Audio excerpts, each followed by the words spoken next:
6일 지방선거 오늘로 꼭 40일 남았습니다. 관심 지역 예비 후보 만나는 시간 갖고 있는데요. 오늘은 송영길 민주당 서울시장 예비 후보 만나봅니다. 어서 오십시오. 네, 안녕하십니까. 지난번에 오실 때는 휠체어 타고 들어오셨었는데 괜찮으신 거죠, 이제? 많이 좋아졌습니다. 네. 자, 출마 선언하신 게 17일이었고 네. 그 뒤로 컷오프 발표가 있었고 기사회생 하셨어요. 본선은 어떻게 자신하십니까? 이런 우여곡절을 되니까 정말 스토리 드라마를 만들 것 같지 않습니까? 잘 될 것 같습니다. 아, 잘 되실 것 같은 자신하시고. 근데 이제 컷오프 반발하시는 과정에서 이재명 고문 이야기를 여러 차례 좀 하셨잖아요. 네. 이재명 후보의 정치 복귀를 반대하는 선제 타격이다. 나에 대한 컷오프가. 그러니까 이재명 후보를 왜 자꾸 언급하느냐 이런 문제제기도 좀 있어요. 어떤 답을 주시겠습니까? 그런 개념보다는 지난번 대선 때 47.8%, 1,600만 명이 넘는 우리 국민들이 우리 민주당 이재명 후보를 지지를 해주었습니다. 이것은 소중한 자산이고 이재명 후보의 개인의 것이 아니라 민주당 전체의 자산이기도 합니다. 그래서 이런 것이 이번 지방선거 과정에서 잘 활용이 돼서 우리 구청장, 시의원, 구의원 각 우리 민주당 후보들 당선에 기여하게 하는 것이 중요하다고 생각합니다. 네. 자, 이제 100% 국민 경선으로 후보를 선출하게 되잖아요. 그러니까 통상 당원 투표와 국민 여론조사를 합치게 되는데 이런 형태는 뭐 공정하다고 보십니까? 어쩔 수 없는 과정이라고 보십니까? 모르겠습니다. 뭐 비대위 결정에 저는 뭐 승복하겠습니다. 그냥 승복하겠다. 네. 원팀 대신 만들어가는 과정은 자신하시고요. 민주당이 저력 있는 당이니까 뭐 여러 가지 앙금이 있지만 또 과정에서 노력을 하고 하나로 통합되도록 하겠습니다. 네. 자, 왜 서울시장 출마 결심하셨는지 계기를 좀 여쭤보겠습니다. 어떤 결심이십니까?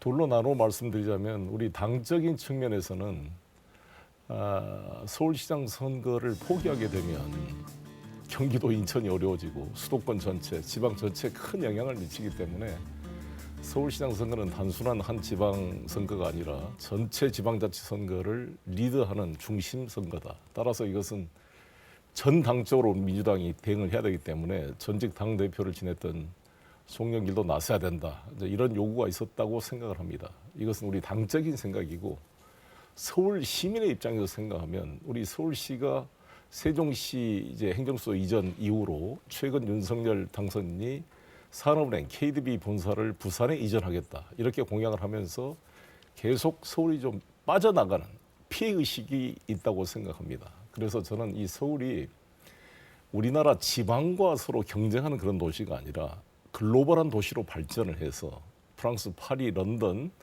동경, 북경과 경쟁하는 글로벌 도시로 발전해야 되는데 그러한 계기를 만들 수 있는 것이 저 송영길이다 이렇게 생각했습니다. 그래서 저는 유엔 아시아 제5본부 유치를 외교통일위원장일 때부터도 다 고민해 왔습니다만 이번에 서울시장이 된다면 그것을 실질적으로 추진할 수 있는 적재적소를 맡게 된다. 이런 강력한 의지가 있습니다. 준비가 돼 있고 그래서 그것과 우리 서울이 지금 합계 출산율이 전국의 최저입니다. 0.69까지 떨어졌어요. 거의 이제 멸절 상태로 가는 게 아니냐. 인구가 거의 소멸되는 정도의 위기 상황이 나와 있는데 계속 대정적 요법으로는 한계가 있다고 생각합니다. 근본적인 대책이 필요한데 저희가 이 부동산 대책을 비롯해서 이 지금 윤석열 당선인과 오세훈 시장께서 갖지 못한 솔루션을 가지고 있다 이런 자신감을 가지고 있습니다. 네. 근데 이 질문은 좀 곤란하실 텐데 드리지 않을 수가 없습니다. 네, 예. 당내 여러 비판이 있고요. 네. 박지원 비대위원장조차 이제 이런 발언을 했어요. 지금 네. 그래픽을 좀 만들어놨는데 네. 아주 간단하게 이야기하면 대선 패배 책임지고 물러난 당 대표가 다시 나설 때는 설명이 돼야 하지 않느냐라는 요구입니다. 어떤 답을 주시겠습니까? 네, 수차례 설명하고 있고 앞으로 또 설명드리겠습니다. 말씀드린 대로 저는 당 대표로서 대선 패배의 중요한 책임자이기 때문에 군말 없이 0.73%로 잘 싸웠다는 평가도 있고 부상 투혼을 했다라는 평가도 있었지만 군말 없이 제가 사표를 내고 사찰로 내려가 쉬었습니다. 그런데 우리 당원들께서 또 수많은 서울 지역에 출마를 준비하는 시의원, 구청장 후보들께서 송영길을 소환했다고 생각합니다.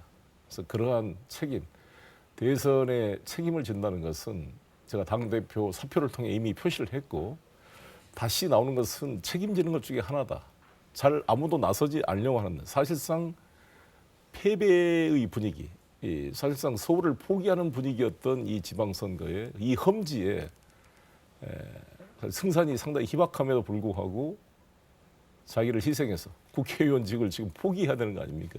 연역 의원인데 이 나서는 행위도 하나의 책임지는 행위 중에 하나다 이렇게 생각을 합니다. 네. 차기를 생각하는 그리고 부동산 이야기가 나오는데 부동산 문제는 제가 문제가 아닌데 섞여서 나오니까 시청자들이 오해할 수가 있어서 한 말씀 드리면 저는 지금도 24평 전세 아파트에 살고 있습니다. 그리고 부동산 문제는 당 대표 됐을 때 제가 종부세, 양도세 완화를 일부 의원과 청와대 반대도 불구하고 통과시켰다는 말씀을 드리겠습니다. 네. 자, 서울시장 역대 선거 결과는 이랬습니다. 한번 보시죠. 지난 재보궐선거죠. 네. 57.5% 상당히 높은 득표율로 오세훈 후보가 당선이 됐었고요. 이번 대통령 선거를 봐도 윤석열 후보가 과반이었고 자치구별로 봐도 좀 눈에 띄는 부분이 있어요. 그러니까 강남 3구는 워낙에 국민의힘 지지세가 강하다고 해도 강북 쪽으로도 많이 좀 빨간색이 번져 있는 걸 좀 확인하실 수 있습니다. 어떠십니까? 이런 민심의 변화는 아무래도 부동산 관련한 정책 실패의 영향이 굉장히 강할 텐데 그렇습니다. 서울 시민들의 지지를 어떻게 좀 끌어내시겠습니까? 그 표에서 나오신 것처럼 지난 4.7 보궐선거 때는 18.5%, 약 80만 표를 졌는데 이번 대통령 선거는 한 4%대로 좁혀져서 30만 표 차로 졌습니다. 즉 50만 표 차가 이제 따라잡게 됐다는 것은 긍정적인 현상이라고 봅니다. 따라서 이것은 핵심이 부동산에 있기 때문에 저는 부동산 문제에 대해서 세 가지. 세금은 완화시키겠다. 공급은 확대하겠다. 공급뿐만 아니라 집 없는 서민과 청년들이 집을 가질 수 있도록 금융적 뒷받침을 해서 사다리를 놓겠다. 이 세 가지입니다.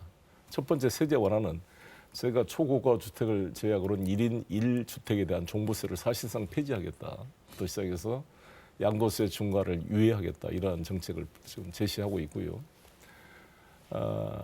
공급 대책 강화는 제가 뭐 구룡마을이나 지금 내곡동의 5만 호 세대를 비롯해서 음마아파트 같은 재건축 활성화, 30년 안전진단 기준에 대해서 면제를 하겠다 이런 발표를 이미 대선 때 한 바 있습니다. 네. 그리고 금융 대책은 자기 집값의 10%만 있으면 싼 가격으로 10년 동안 임대에 살다가 10년 뒤에 집값이 아무리 오르더라도 최초의 분양 가격으로 집을 살 수 있는 사다리를 만들어 드리겠다는 것입니다. 네. 조금 전에도 유엔 본부 말씀하셨는데, 근데 왜 유엔 본부입니까? 가능합니까? 그리고 유엔 본부가 지금 미국 뉴욕에 한 개가 있고, 네. 그다음에 스위스 제네바, 오스트리아 비엔나, 케냐 나이로비 네 군데가 있는데 미국, 아프리카, 유럽에 2개가 있지만 54개국 전 세계 인구의 거의 60%가 살고 있는 우리 아시아에는 유엔 본부가 없기 때문에 유엔 본부의 필요성, 아시아 본부의 필요성에 공감대가 만들어지고 있습니다. 유엔 본부를 서울에 유치하게 되면 북한의 미사일 공격으로부터 일단 안전한 서울이 될 수 있을 뿐만 아니라 2만여 개의 국제관계 일자리가 만들어져서 우리 수도권의 자녀들, 청년들이 국제기회에 일할 수 있는 기회가 만들어지고 마이스 산업, 금융산업 모든 게 발전돼서 서울의 국제적 위상과 자산 가치가 상승하는 획기적인 변화가 될 것입니다. 정말 저는 이 유엔 본부, 아시아 본부를 서울에 유치할 수 있는 적기에 지금 필요한 준비된 것이 송영이다 이렇게 말한 이유는 저는 야당 시장인 인천시장 시절에 이명박 대통령과 협력을 해서 세계 녹색기후기금 본부를 송도 경제자유에 유치했습니다. 기억나시죠? 그다음에 지금 송도의 체드익스크를 비롯한 뉴욕 주립대, 겐트대, 조지 메이슨 대학, 유타 대학 같은 글로벌 캠퍼스를 제가 다 유치에 성공해서 송도를 완전히 뉴욕의 맨하탄처럼 변화시켜내고 있는 것입니다. 이러한 검증된 능력으로 서울의 유엔 본부를 유치한다면 서울이 정말 완전히 변화되지 않을까 싶습니다. 네. 자, 이제 협치도 굉장히 중요한 과제일 것 같아요. 서울시장이 되신다면 윤석열 정부의 국무회의에 참가하게 되잖아요. 어떤 역할을 좀 하시겠습니까?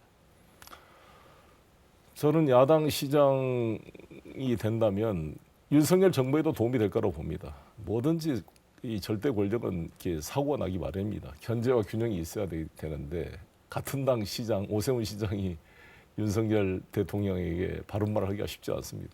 송영길이 되면은 일단 협력할 것은 유엔 5본부 유치를 위해서 중앙정부와 협력해서 임기 안에 성과를 보여주겠습니다. 견제할 것은 뭐냐?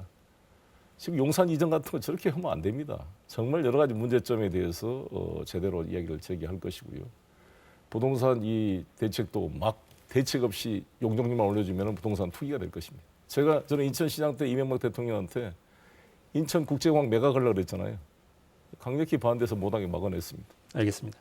자, 시간이 지금 거의 다 됐는데 짧게 호소하실 수 있는 시간을 좀 잠깐 드리겠습니다. 존경하는 서울 시민 여러분, 저는 여러 가지 부족함이 있습니다만 그래도 제가 어떤 계보에 속하지 않고 소신 있게 정치를 해왔다고 생각합니다. 5선 국회의원 인천시장 하는 동안에 당대표로서의 정치력과 행정력이 검증됐다고 생각합니다. 이런 새로운 에너지를 가지고 서울에 유엔 제5본부를 유치해서 서울의 위상을 한번 바꿔보겠습니다. 부동산 문제에 대한 확실한 대책을 제시해서 서민들에게 집을 가질 수 있는 그런 희망의 사다리를 보여드리도록 하겠습니다. 네. 자, 송영길 예비후보 만나봤습니다. 자, 선전을 기대하겠습니다. 네, 감사합니다. 저는 월요일에 돌아오겠습니다. 다음 주에도 4시엔 사사건건.